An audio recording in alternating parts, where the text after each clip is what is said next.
Hello, everyone. I'm here today talking with a very special guest friend.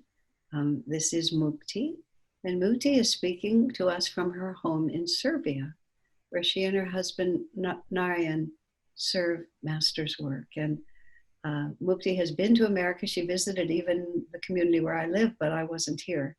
So this is our first meeting, and I'm very much looking forward to hearing her story. Thank you for being here, Mukti. Mukti, my first question is just, who were you before you met Master? Where were you raised? What were your interests as a child? Okay. Well, I come from a mixed nationality family. My father is Serbian and my mother is Scottish. And on my Scottish side, I come from my mother's parents, both come from minister families. My grandfather was a minister of the Church of Scotland and a missionary in Zambia. And that Zambia is where my parents met. So we're starting out as the United Nations, Scotland, missionaries, Serbian in Zambia. Okay, you're a perfect example of Master's World Brotherhood. So go on from there. Yes, yes. So from that side, from my mother's side, you could say I have some sort of affinity to love God, but I think that affinity skipped a generation with my parents. And I ended up being the only one, I think, in my family who... I remember actually very clearly one day driving in the car with my parents, and they asked me, "Do you believe in God?" And I said, "Yes." And I think the conversation ended there. Really? How fascinating. How old were you? How old were you at that time? I think I was about 10 or 11. Okay, strong enough to have your own mind, yeah.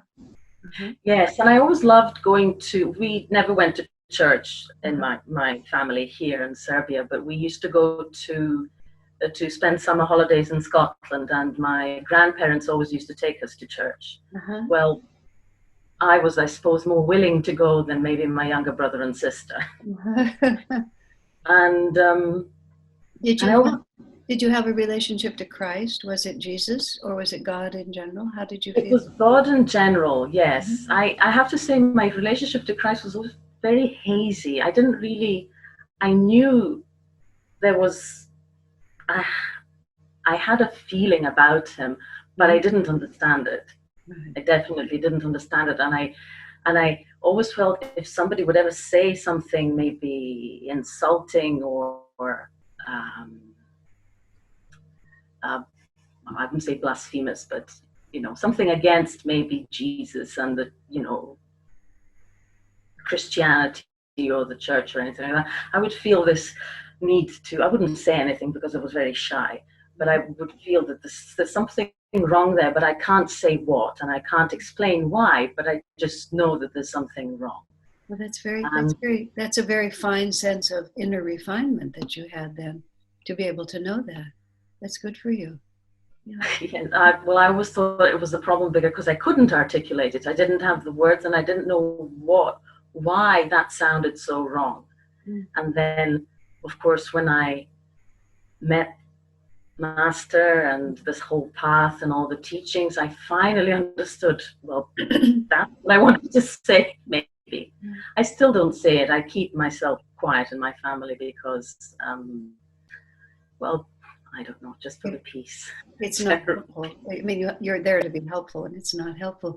Now, backing up just a little bit before we leave your childhood, were you happy when you were a child? Were you, did you have I don't even mean your circumstances, but in yourself, were you happy? Were you sad? Were you worried? What kind of a child were you? I was always very shy and in a way outwardly insecure, but inside myself, I knew I felt a security. I didn't know where it came from, really. And people would tell me they felt this. Even my mother would say, oh, when you're in the house, we don't even have to be in the same room. I feel there's peace. And I didn't understand it because maybe I didn't feel it outwardly, but obviously this had an effect on the people around me. I think that was because that was just a gift which I wasn't able to understand back then. Maybe even now it's sort of becoming clear as I'm speaking of it, as these things sometimes do. Yes, in fact, that's the fun of talking to each other, of course. Did you contemplate the meaning of life when you were young? Did you think deeply about life, or did you just take it as it came to you? I can't say I had this sort of existential crisis, wondering about, this sort of anxiety, internal anxiety about where I'm going and what's going on and why is this. As I say, that I have this security inside, which I don't know where it came from. And I didn't have, when I hear other people talking about how they came to the path, they might have had nervous breakdowns or terrible crises and depressions and things like that. I have to say maybe I didn't need to go through that at this point in this life. And I didn't have this drive to find anything. Mm-hmm. The way I came to the path is I became interested in energy and, Reiki in the beginning. And let me just ask how old you were at this point when you became interested in Reiki. How old were you? I was 22, 21. So you finished high school, you finished your university, and just sort of went through all of that the way you were supposed to go through it. But now you're beginning to think about what. I've sort of been obedient. That's my, which I think has stood me in good stead on the path. I understand that. You mentioned before we went into the recording that you're a teacher. So that was what you studied at university, that you wanted to work with children, or did that? Definitely not. Oh, I see. Yes, I studied Spanish. I studied languages, but because of my background, I've been bilingual. So English is just the same as Serbian, and I found myself pulled into teaching. I see. Whatever I've done in life, I've ended up teaching it. I see. Not because I personally wanted to. Yes, I do understand.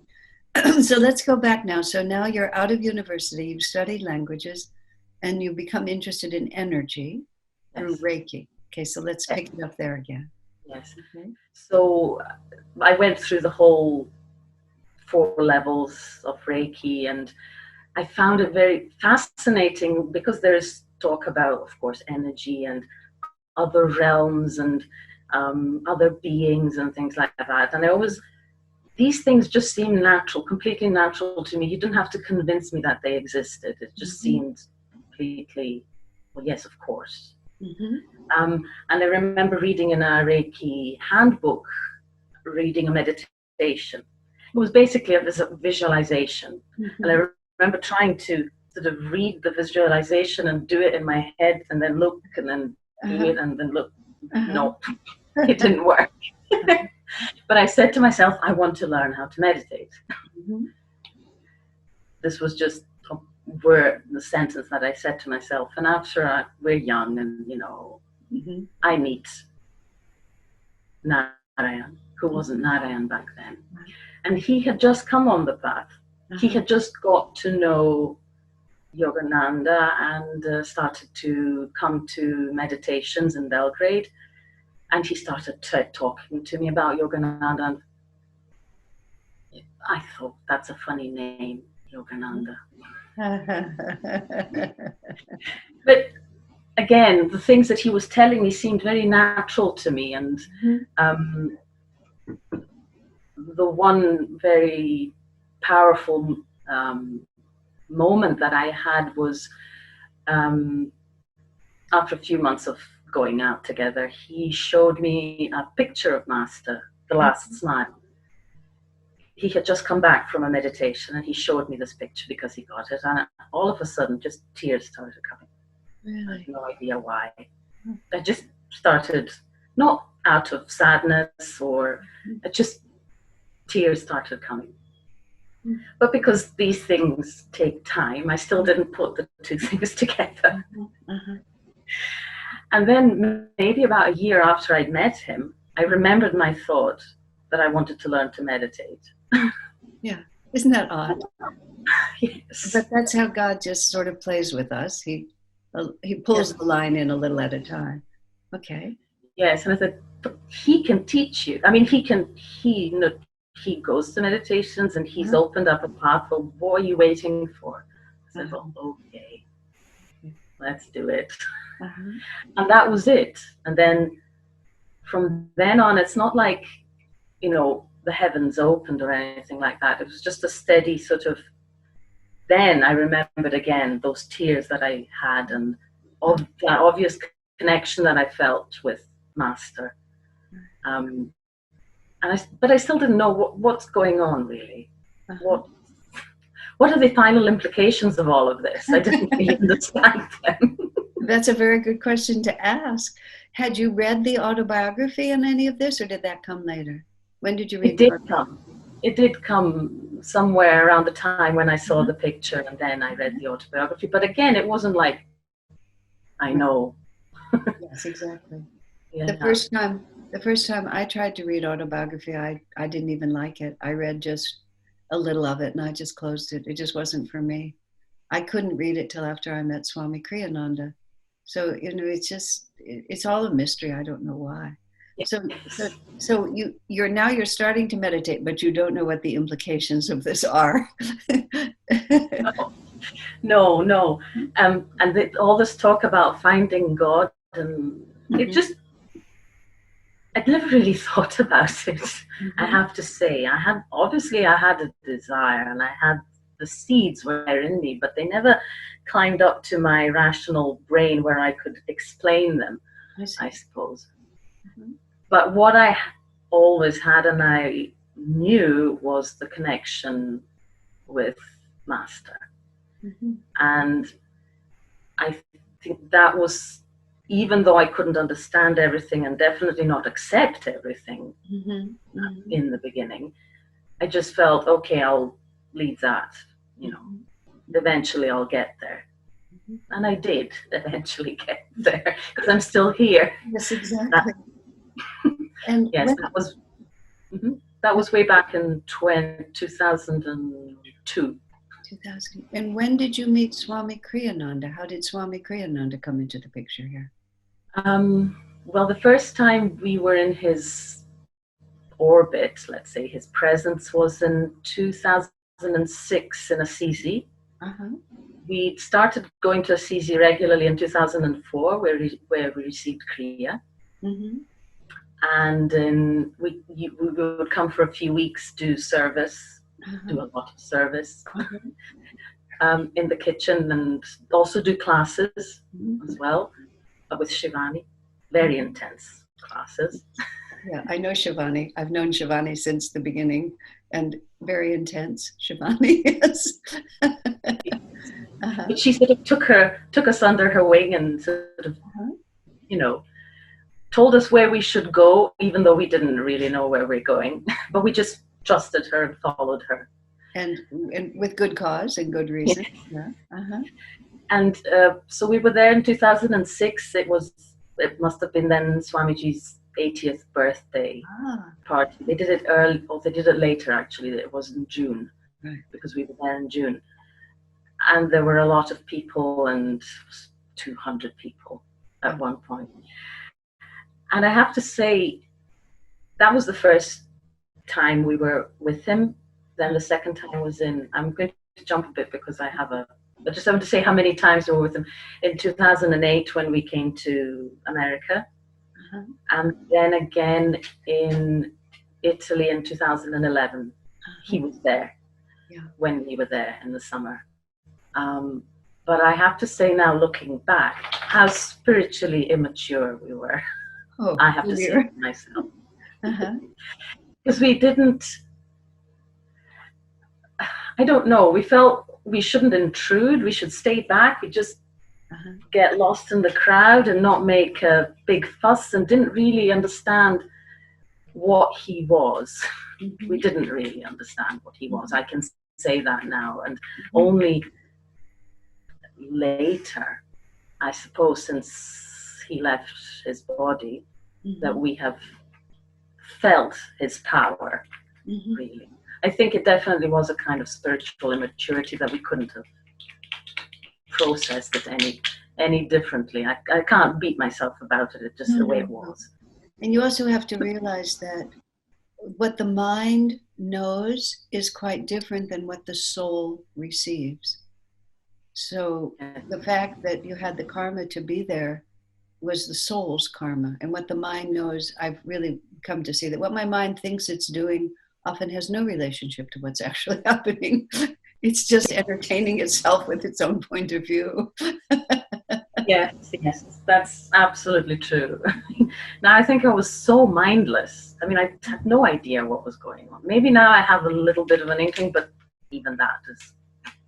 But at the same time, you kept going back to Assisi. You were under Shivani's wing. Shivani has a broad wing, so you must have been connected to many of the people in Assisi by that point. Yes. Well, the first time we went there, which was in 2004 to receive Kriya, we instantly fell in love with the place and the people, and we just felt at home. And people told us that they felt that we were at home there. It was just, I don't know. We felt that every year we must go back. If we don't go back, then we've missed something. And that's continued every year that we can. I mean, this year we probably can't, but we go back every time. You know, just to make it clear both to you and just to understand this, everything that you love about Assisi and the people that you meet there, that is Swami Kriyananda.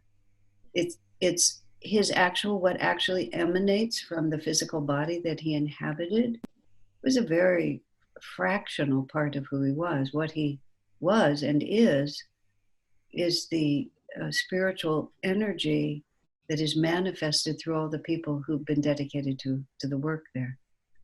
So when you say that you were too spiritually mature to actually know what you had, you actually were quite mature, because as soon as you got there, you knew it belonged to you. Whether or not you attached it to his body or not was quite incidental compared to what you just described to me. Yes. Thank you. Well, it's very important because it's the truth. Also because otherwise people think Swami was his personality, and therefore his physical death means his absence, whereas that isn't true. He was what he passed through is what counted. What were you going to say?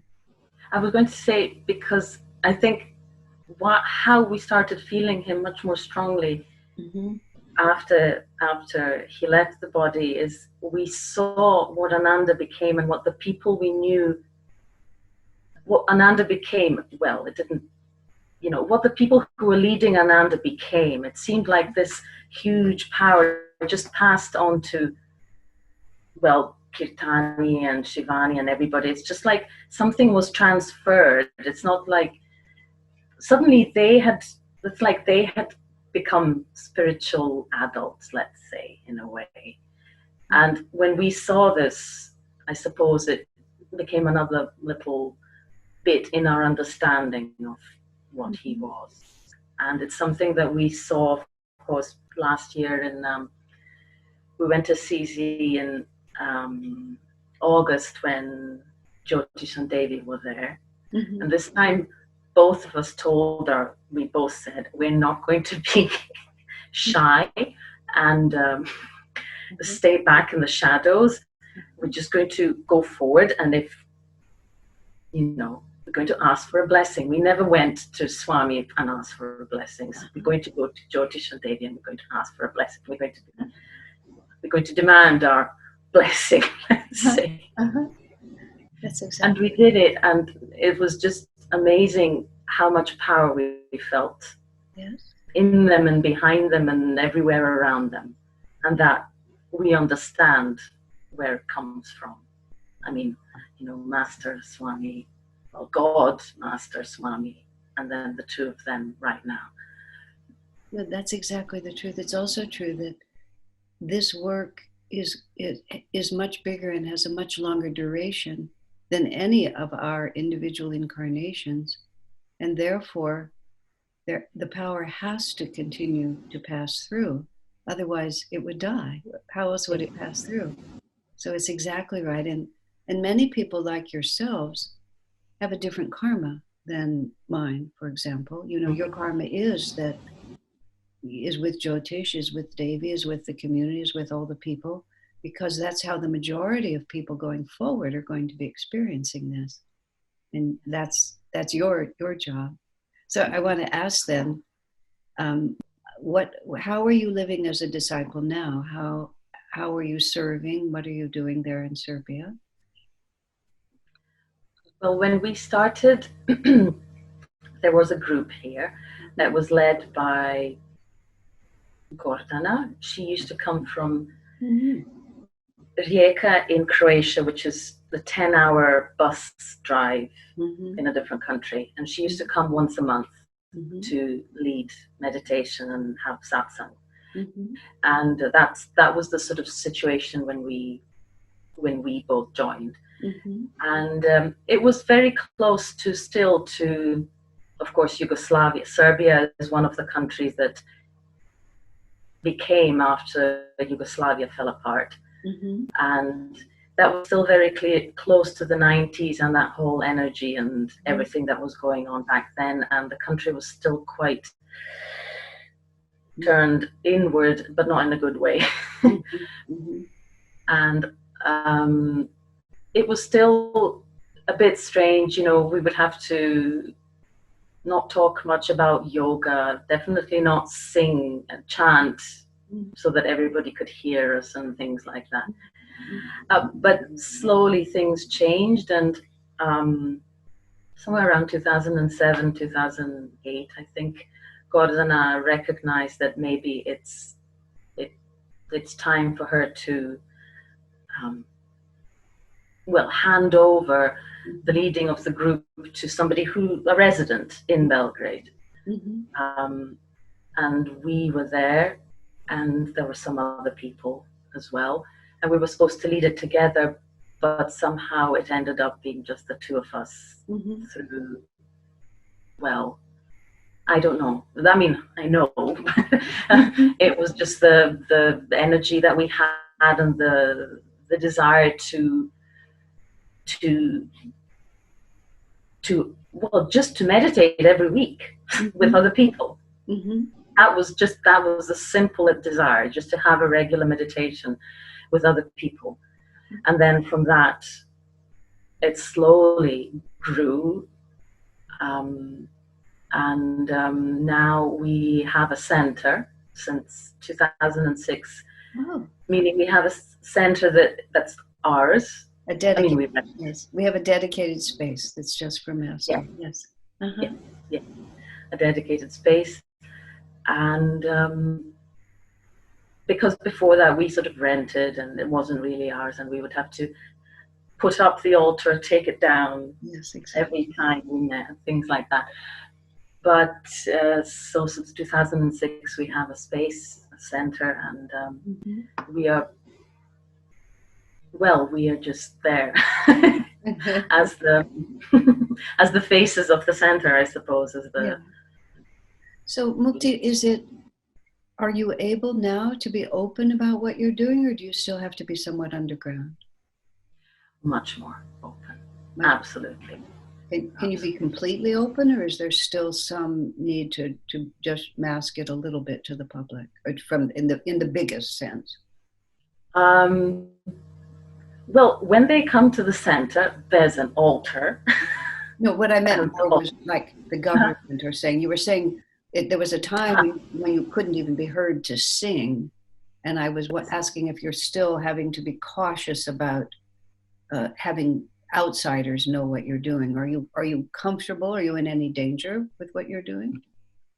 No. No. Well, we don't feel any danger. Uh-huh. I mean, occasionally you get the bad comment on Facebook, but I think that's absolutely We all normal. get that, Yes, yeah. yes. Especially if you around Christmas and Easter when you want to try and celebrate Christ and Uh-huh. Jesus, and that's a no-no. Yoga must not do that. Right, because it's narrow-minded spirituality that you get attacked. You get attacked by narrow-minded spiritual people. I see, for being. Yes, yes. But nothing ever. I mean, nothing has ever threatening has happened, Yes. and the country has opened up, and now there's um, much more yoga and much other spiritual traditions also. I mean, when I say spiritual traditions, I mean from India, let's Right, say. exactly. That, that You side. have, is there much interest in specifically in master, or is it, are you a, I mean, I've been a very small minority even now, is it a very small group of people who are interested in master? Is there widespread interest? What do you think? Well, the autobiography has been published in Serbia for many years now, in Serbian, Uh-huh. by not by us, Uh-huh. but by other publishers. And every time it's reprinted, it's sold out very quickly. Mm-hmm. So lots of people have read it, and lots of people have heard about Master, and we've ever since we opened the center, our reach has been much more wide, and we are known in a way, in particularly in Belgrade. People know about us and come to our center, even though they might not stay for very long, but they've been occasionally, and they know what we do. And ever since we've had that altar behind us, we can stand proud in a way. There's no more explaining. Right. Well, this is, that's Yogananda, and that's why do we have these people there, these faces, these masters. Now it's just there, and there's no explaining. That's really wonderful. So in yourself as a disciple, sort of, how do you see what how do you see yourself fulfilling your discipleship vow in the work that you're doing there? How does it feel? Well, it's basically I have that, and the rest of my other life, which I have to do, like work and other things, is just incidental to that. That, I don't know, service that we do. It's when I look at my day, the number of times that I think about what we could do, or a person that's in our group who's maybe going through something, or something related to the service that we do in the center. It's every day there's a huge amount of time is spent just mentally on that. And